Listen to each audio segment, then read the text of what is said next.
First of all, Fahad, thanks for putting Ben before me. I had no idea what he was going to talk about. I think before it just said interop, so I was a little worried how this is going to work with cross-chain swaps. But he perfectly set up my talk to basically, I can punt a lot of questions to his previous talk because there are a lot of technical details on messaging, and I think he did an awesome job of answering those. So you can feel free to ask more, but hopefully you've learned from him. Oh, use this, got it. Cool. Okay, so we're in a world today where we have multiple chains, right? Ethereum, Bitcoin, Solana, which like layer ones, and then you have your layer twos. And right now there's a ton of value locked in these chains, but there's a little way to move value between them, right? So, someone asked Urban, oh, what if Ethereum gas prices start to go up? Then I'll just use a different chain. But what if the thing you want to do is on Ethereum and it's not on another chain? Then you can't just move to a different chain, right? And also the ability to move to different chains is not that clear. So this is sort of the problem cross-chain trading is trying to tackle. And so the goal of my talk today, so people who saw me talk last year and see me give other talks, is I really like to take things that seem too complicated and say, like, what is the simplest thing about this problem that I can convey to you, and then we can slightly deviate when I think it's worth adding complexities.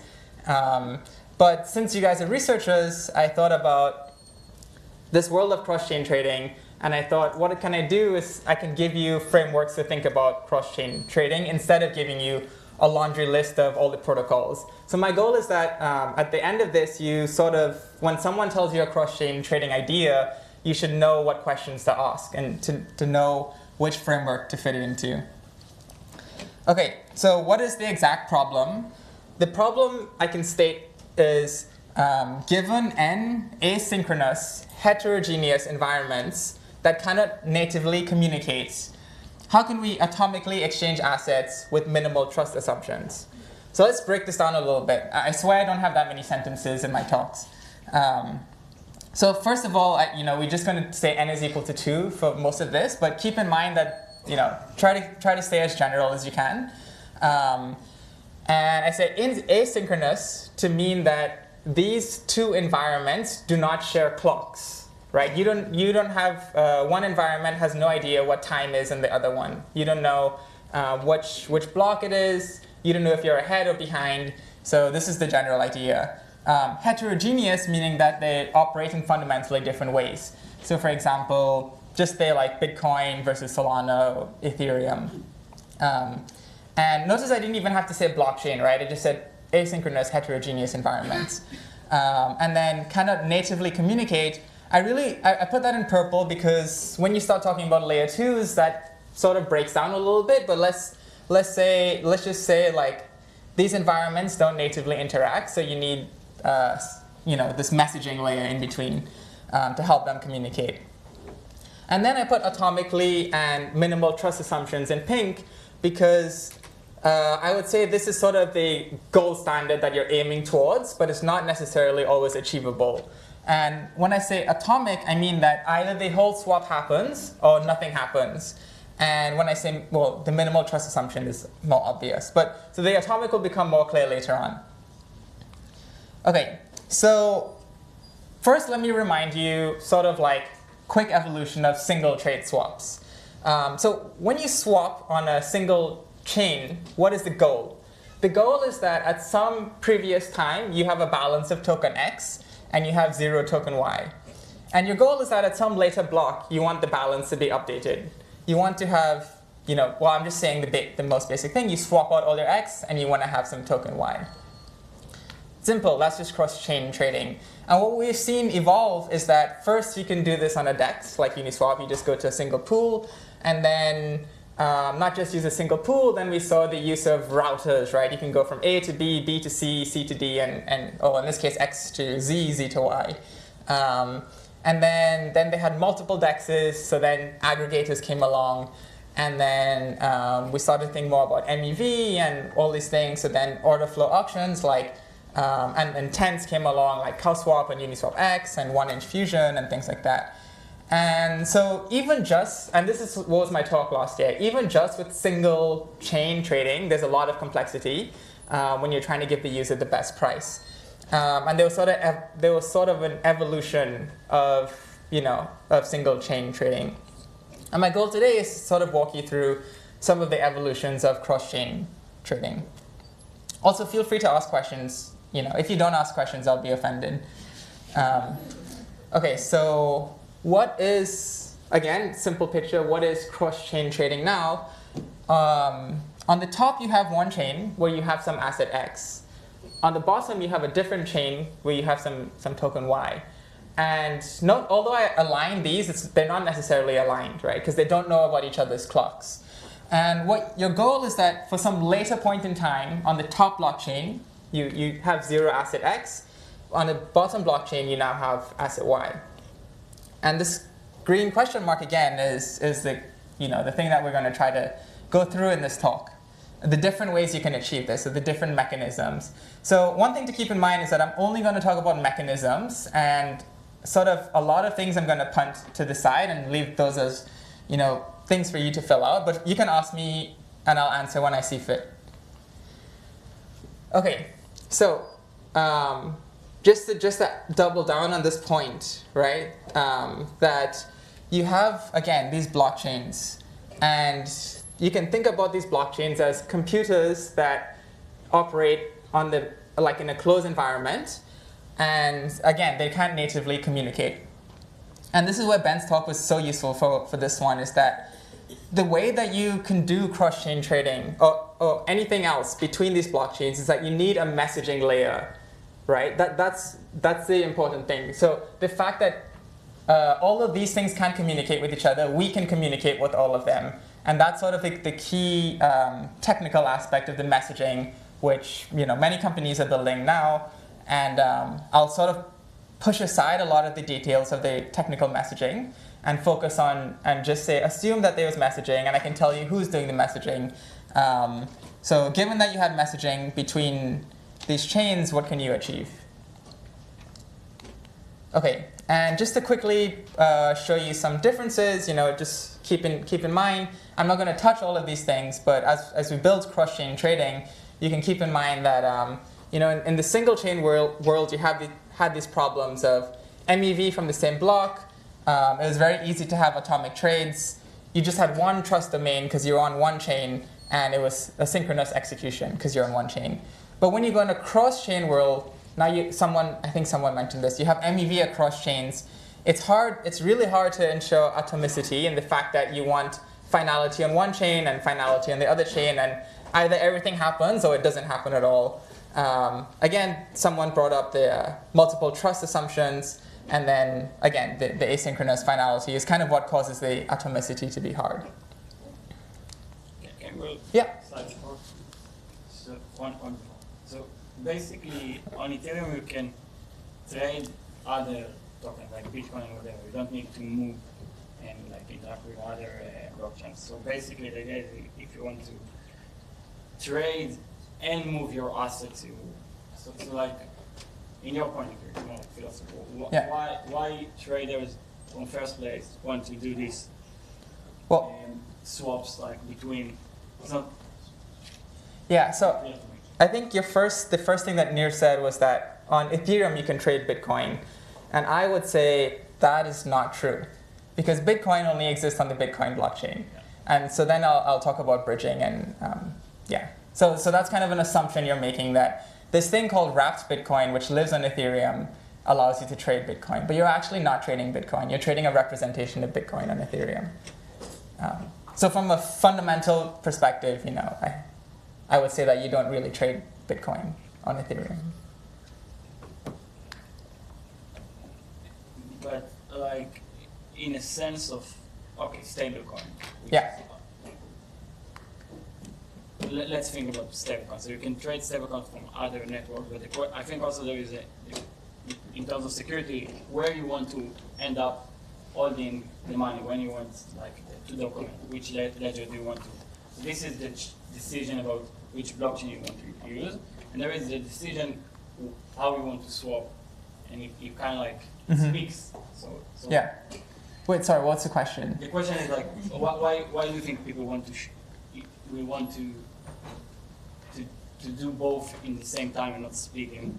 You know, to decide which network they want to trade and then move money. Oh, I see. I think I'll get to your question, but I think you're asking me when there are two things you can do. You can, and I'll get to this. You can swap or change domain, and I'm saying I'll talk about that, but sometimes you don't have to do that.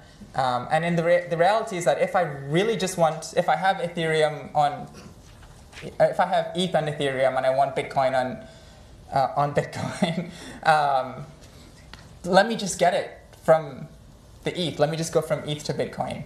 Let me not go through wrapped Bitcoin. But that's just one example. Again, these are design choices and things like that. But okay. Okay, cool. So this is sort of the framework I'll be using to go through these different mechanisms. I just invented some silly notation to help us keep track of things. So I have T for token. So the goal is that you have some token X on chain A, and your goal is to convert that to some token Y on chain B. And again, in this talk, I'm just going to tell you about the different ways that you can achieve this. What are the different ways this arrow can look like? And one thing to keep in mind is that, to do this, you need to do two things. You need to change the token TX to TY. That's an exchange of value. And you also need to go from chain A to chain B, which is a change of domain. And not all the time it's going to be clear that these two things are happening. Sometimes it's just going to be abstracted all into one. Sometimes it's going to be very clear. But this is part of the evolution of cross-chain trading. Okay, so I'm going to start with the dumbest example. And again, super thanks to Ben for trying to emphasize that. I think he said Coinbase. I didn't say it was a chain, but to think about it like a separate database. Kind of like the same way a blockchain is, except it's decentralized. Sorry? It is a chain. Okay, you call it, but it's not. It's a centralized one, right? Yeah, and that's thanks for saying that because it makes me sound less crazy. Okay, and I'm going to use this Coinbase example because it extremely easily lifts to Thorchain, which I asked a lot of people who you would expect to know. Well, you expect to know things about crypto, and I said, hey, do you know how Thorchain works? And they said no. So given that, I was like, let me try and make sure that this example, which I think is maybe somewhat important, especially for researchers, let's use Coinbase as an example to build up the Thorchain. So really pay attention to the Coinbase one. And then you see the Thorchain one makes it's just trivial. Okay, so we're going to start off in your top left, right? We're starting on the top left, and your goal is to end up on the top right, right? That was the thing I said. Note that I added one more piece of notation, which is like the O for who owns it. So again, I'm saying you have some token X on chain A that you own, right? And we're going to use Coinbase to do a cross-chain swap. So what you do first is that you deposit your token into a Coinbase. So when you go on Coinbase and you say, I want to send my token to Coinbase, what you're doing is you're sending that token to a Coinbase address on that chain. So note, it still says token X on chain A, but it's now owned by Coinbase. Cryptographically, Coinbase now owns your tokens, right? Okay, that's an important spot. Important point. You've now deposited this thing in a vault-like feature. And what Coinbase does is that on their chain, right, they create an internal representation of your token. So I call that TX prime. It's not really, like when you see Bitcoin when you open up Coinbase and you see Bitcoin or whatever you choose to buy, it's not really Bitcoin, right? The Bitcoin lives on the Bitcoin chain. You just have an internal representation of what Coinbase is saying, you own this much Bitcoin. So I change that back to you and I say, it's the representation of this coin on Coinbase, and they say that you own it, right? And now you swap it with Coinbase, do you use limit order book, and you get their internal representation of token Y. And now your goal is to get that on the chain. So you tell Coinbase, hey, I want to withdraw, right? So what Coinbase does is that they go on the chain B, right, on their vault, whatever address that they must have that has that much token in it, and they say, okay, I'm going to send you this token the actual token onto chain B, and that's the withdrawal process. So the reason why I did this is that it really shows these different layers, right? Where first you transfer your custody onto Coinbase cryptographically, and then you have these two things which are like vaults on each chain, right? This is an important concept. When you think about cross-chain trading, sometimes you should ask like, where are the vaults? Or if there are any vaults. And then the last step, which is important, is this notion of internal representation. And this is useful when we think about wrapping and bridging, which is something I'll get to in the end. Because this is kind of like wrapping, where the token really exists somewhere else, and I just created a representation of it in a different domain. Any questions about Coinbase? Okay. Either you're following or you're not following. Wait, seriously, really? Yes, yeah. So what happens to Bitcoin on a Bitcoin chain? Like Yeah. the one that you own?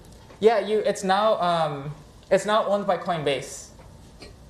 And so at what point in time does that happen? Oh, at this layer, at this point here, you've given up your cryptographic ownership of Bitcoin to Coinbase. So the representation in Coinbase, that's when I guess you just have it in a way. When? Coinbase, like that last step. Yeah. The T apostrophe. Yeah. That's the representation. Of the token, yeah. But Coinbase actually has your coin at that point. Yeah, they own the cryptographically they own it. You can't. The only way you can get it out is if you ask Coinbase, please give me back my Bitcoin. Yeah, and well, they have to legally, I guess. I don't know. I could have used FTX and then it was less clear. Okay.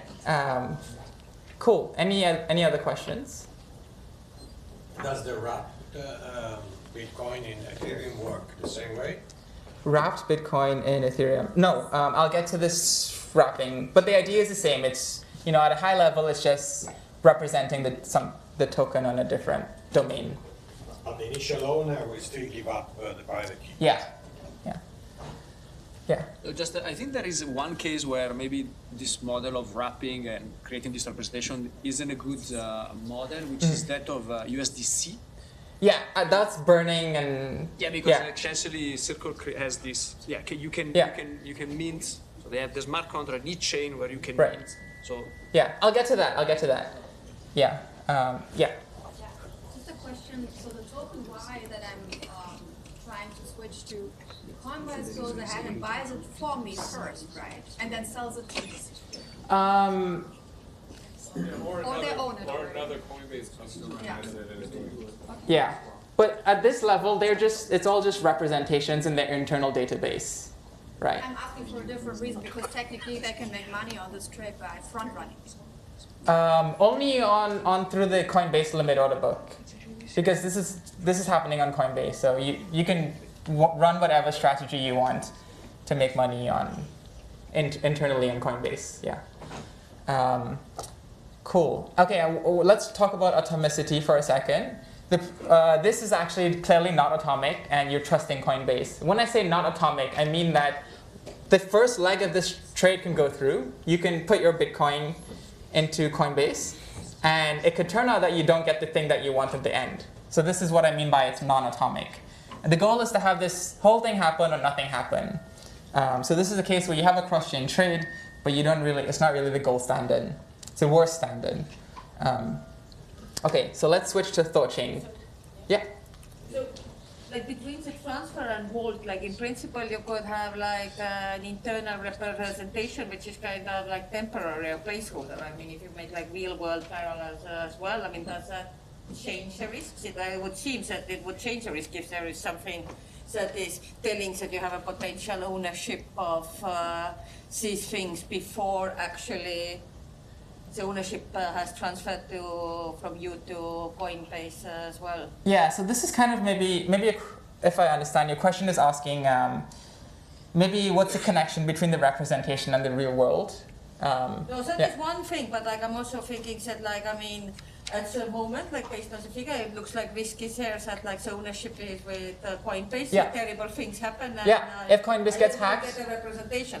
And the risk would seem to be different if there is at least some record, like somewhere, which already tentatively gave me like the representation, like the last line or something, like the first level of the last line, which would seem to change risks a bit.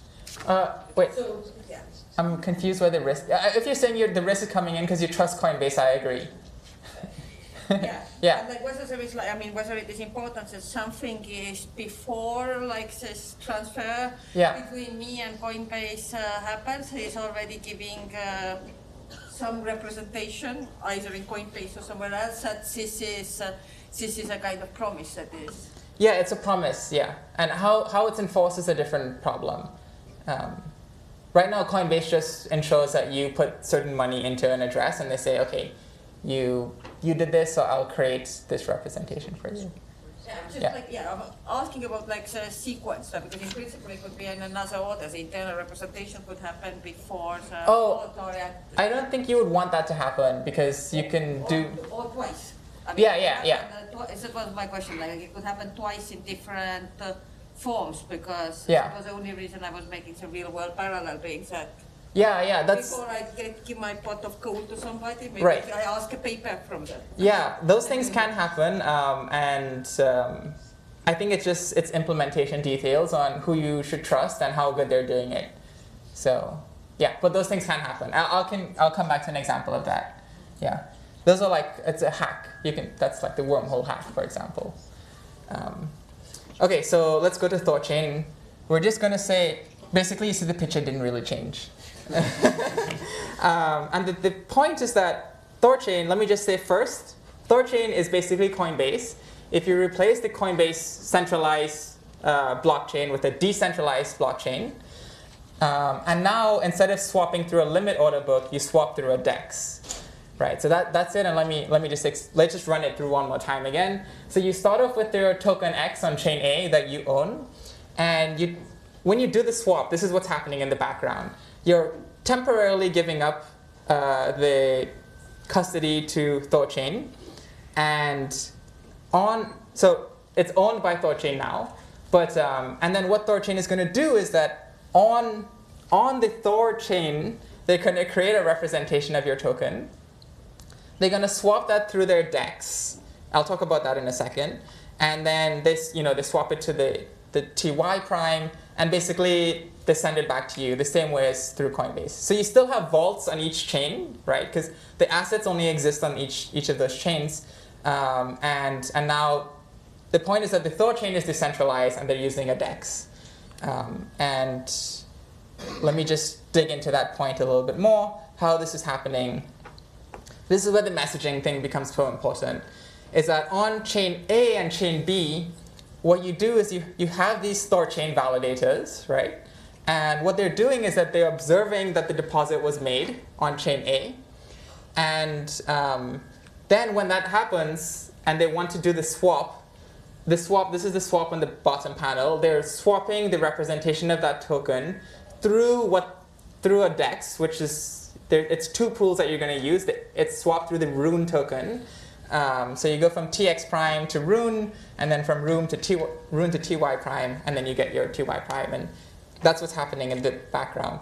And then when this TY prime happens, when you swap it, the ThorChain validators now say, they broadcast and they say, hey, from our vault, send this person this much money. So that's ThorChain and Coinbase. So that was a big first example of like one category. Other things can work like this too, but so sorry if I left out specific examples, but this is one big grouping that you should think of. Okay, any questions about that? I'm going to move on to another category now. Yeah, Omin. What was the motivation for making the swaps go through their native coin? Yeah, I think so the Rune token, I think, is used for the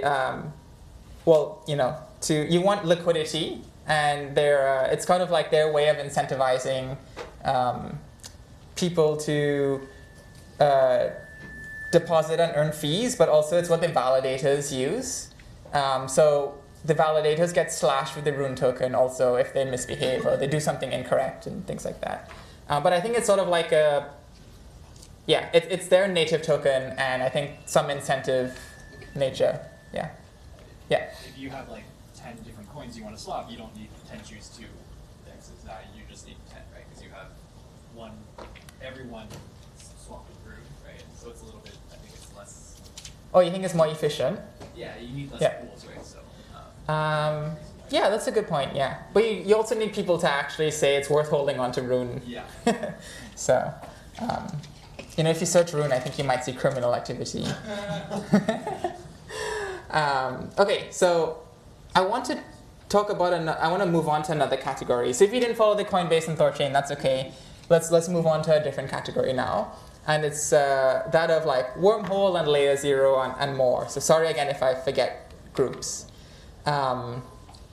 This one is actually a lot simpler. So now I'm saying, let's suppose, this is coming to Nir's question, let's suppose I didn't want to give up the custody of the asset, and I wanted to just perform this entire thing myself, right? So again, you can only do two things. You can swap and you can change domain. And you can pick, well, you can't always pick the order, but the order sort of matters depending on which chain you're on, what token you have. But so now we're trying to go from the top left to bottom right. So again, you see, let's just follow one side. If you say swap, I'm just changing TX to TY, and the chain remain the same. And if you want to change domain, you say keep TY the same, but let's go from chain A to chain B. Okay, and I'm going to talk about so the swapping part, it's like, okay, we're done with the swapping now. Everybody knows how swapping works. Let's talk about the change of domain part. This is also something what Ben was talking about. So it works super well for this. And this is where people use the term bridging and wrapping, which I think are two extremely overloaded words. And I tried really hard. I was like, how can I explain this without using the terms bridging and wrapping, which just creates so much confusion. And since I was trying to present this from a mechanism point of view, the only two things you can do, sort of like in each leg, you can either do two things. You can lock or burn, and in the final leg, you can unlock or mint. And then you just put those together in different ways. And these are the four things you can do now. You can lock and unlock, which I put a tick because this is actually what we saw for the Coinbase and Thorchain example, where you had vaults where you were locking tokens in and unlocking tokens to give to the user.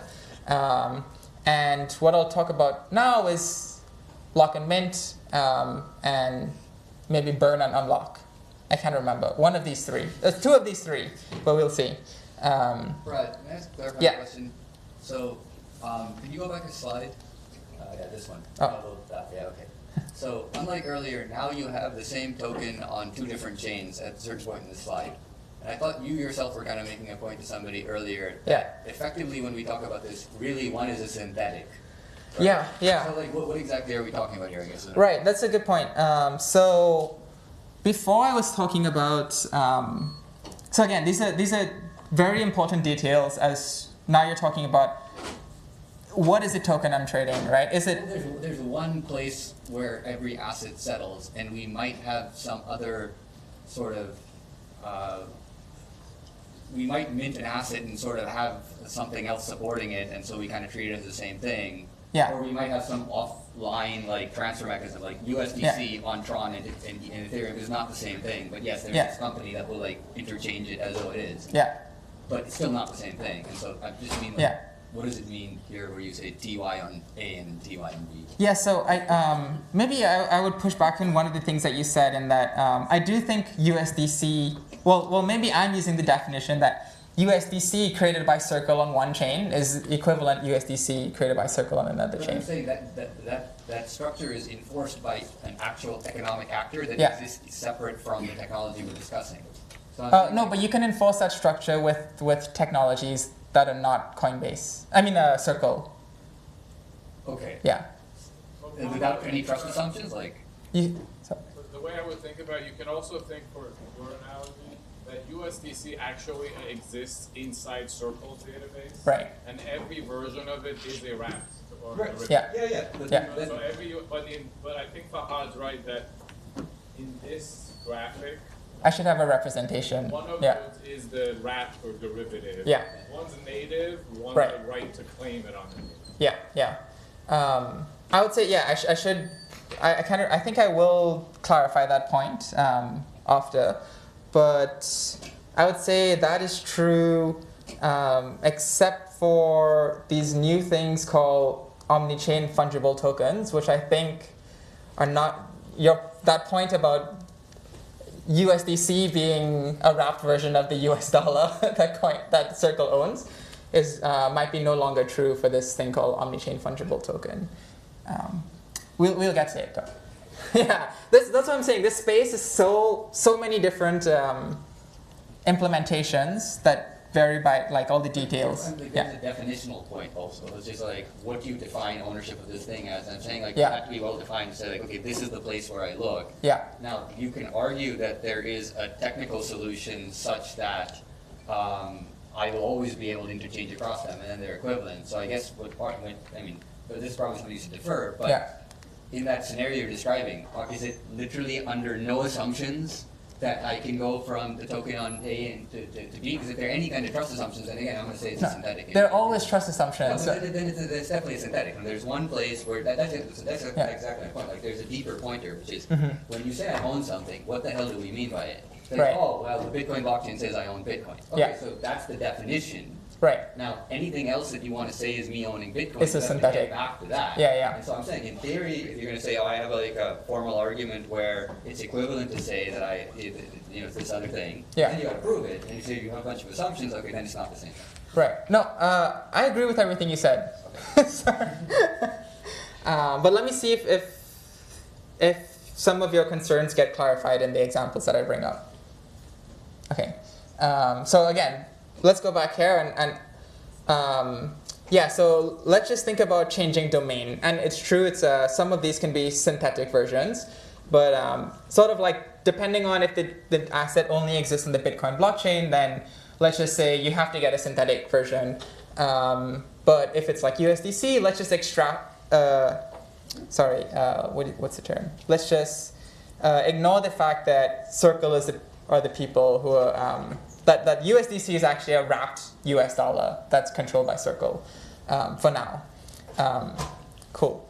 Okay, so let's move on. Let's think about this. I think we need an accountant actually here. Sorry? I think we need an accountant here, Yeah, right? yeah. Because it's really a question of, one is a liability, the other one is the asset, or it's a claim, one is a Yes. claim on the other. Exactly. Yeah. That's really what you're trying to say. Yeah. Right?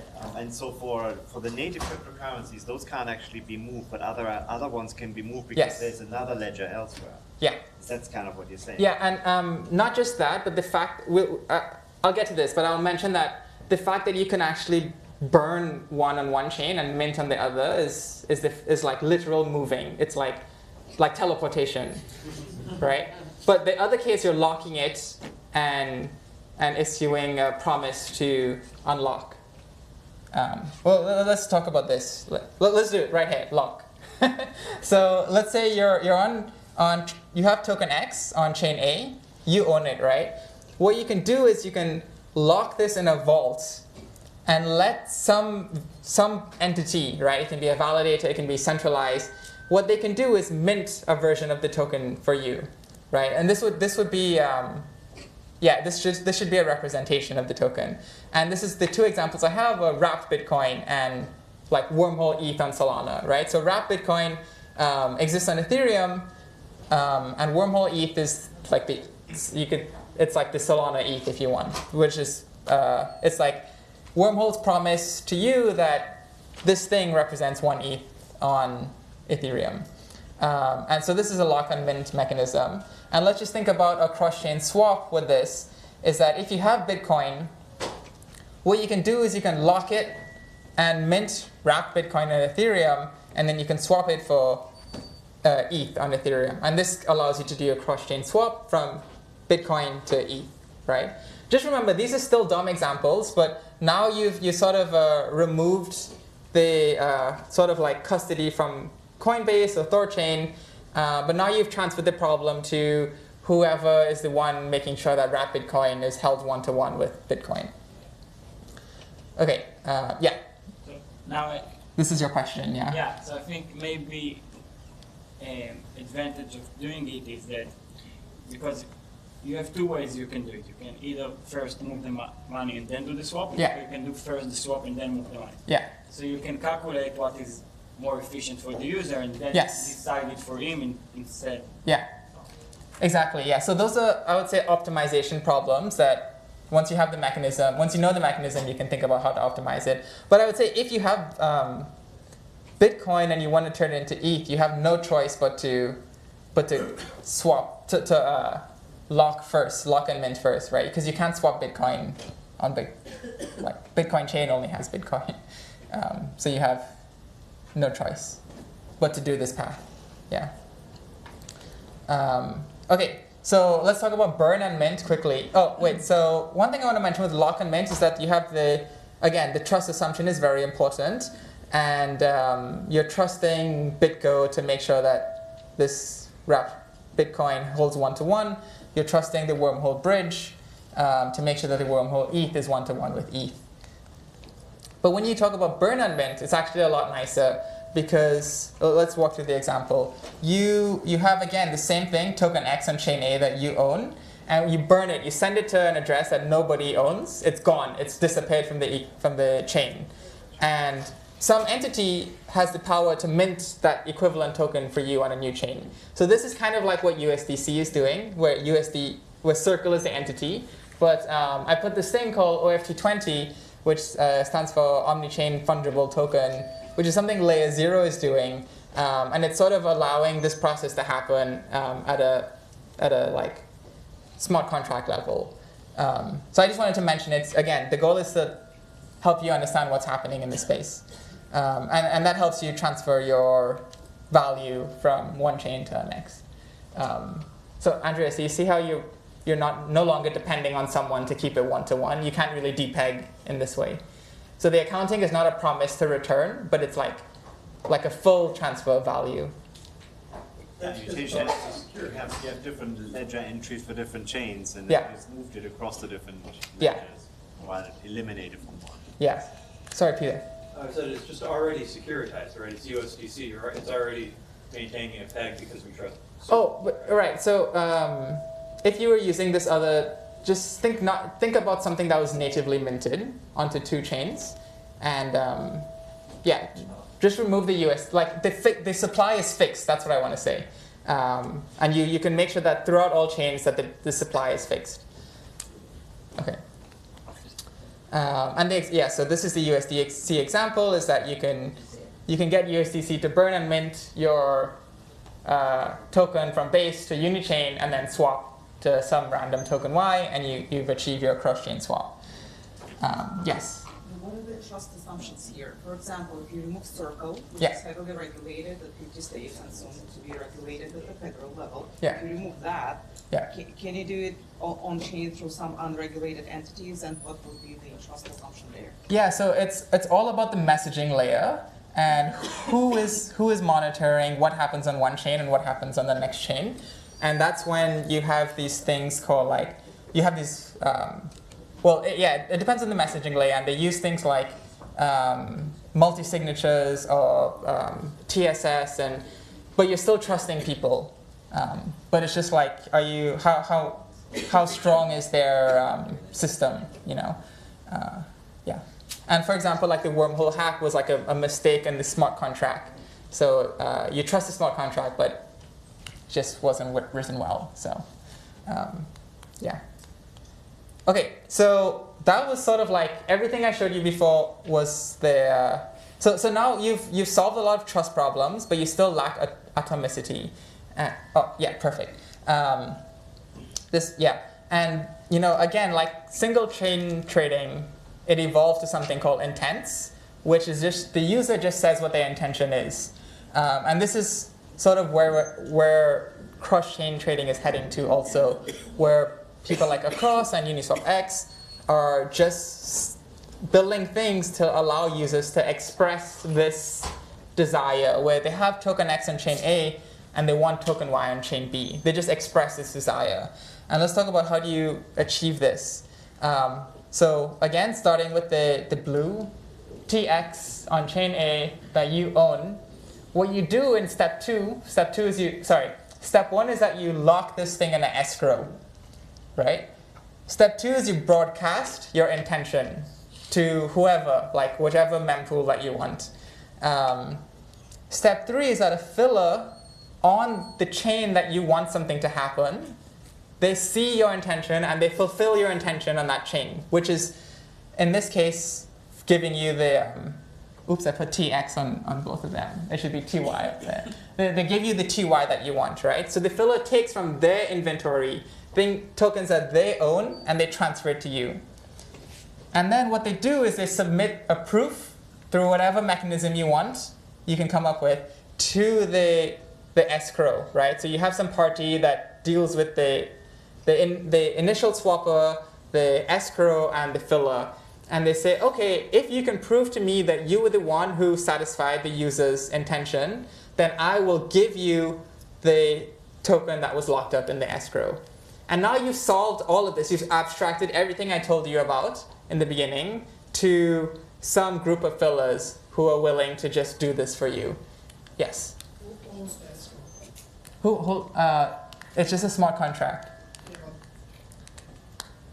Is it you create the address, or does another service create the address for you? Yeah. So it's like, think about it like it's a smart contract that like if Uniswap creates a smart contract, and then you will do some, I would say, someone said this term, so I'm going to use it, cryptography magic, to say that only you put this in here and only you can take it back out. So users need another service to interact with that escrow. Yeah, yeah. Well, basically somewhere to sign a message, to sign your intention, and also include you can include some other conditions where you only will allow this thing to unlock if you receive at least this amount of token within this amount of time, otherwise return everything to me. But in many ways, this is really just a Coinbase model, right? Where your intent is the limit order, right? And the filler is the magic of, say, something that happens in the background of Coinbase. Yeah. But you've sort of now decentralized and removed trust because you now have like whatever proof mechanism you want to do it, and then you have different groups who will ensure. Well, it's decentralized because it's on the blockchain, and no Uniswap doesn't control it. Yeah, sorry. That brings many more questions I will ask later. Yeah, but this is the I would say this is cutting edge. It's not even deployed yet, but this is where yeah, I have seen this mentioned once, so this is the second time I see it. Okay, yeah. Yes, Neil. So the swapping fees or whatever to meet, like, so I want to move from Ethereum to Bitcoin and on Bitcoin. So I guess the fees will already count for the bridge risk and all the stuff that. Right. Okay. Yeah. So one thing I didn't talk about was fees and latency, which are also very important. But by doing everything here, so we actually achieved the two things that I set out to do, which is to show you a way to do cross-chain swap with full atomicity. This thing happens, everything happens or it doesn't happen, and you've minimized trust assumptions. But also, one thing that happened here is that we've come back to this world of order flow auctions or intents, where now all of the problems to do with what were the fees, what is the risk of holding on inventory, all of these things get priced into the user. And now the goal is to come up with auction mechanisms to allow competition to return most of that to the user. And we haven't even gotten here yet, but I just put next because this is probably what I'll be thinking about in the future. So the user will feel like it's going to be like an automated transaction. However, in the back, like what's going to happen, the supply of the transaction will deal with the risk of moving the... Yes, and it'll just be priced in for the user. Okay, and last slide. What I talked about with the last thing about intents was I just talked about swapping, but I want you to be a little bit more general, and what Uniswap is building is much more general in that you can now have multiple actions that you can lock up in an escrow, and you can say only when a bunch of multiple other actions occur, then unlock. So, and this can also be on different chains, right? So I put chain A, chain B, chain C. And it's not just tokens, it's actions. So you can say, you're now mapping many actions to many actions, and you're letting people, that's your intention, and you're broadcasting that, and you say when someone fulfills that, then you'll give them the tokens and whatever.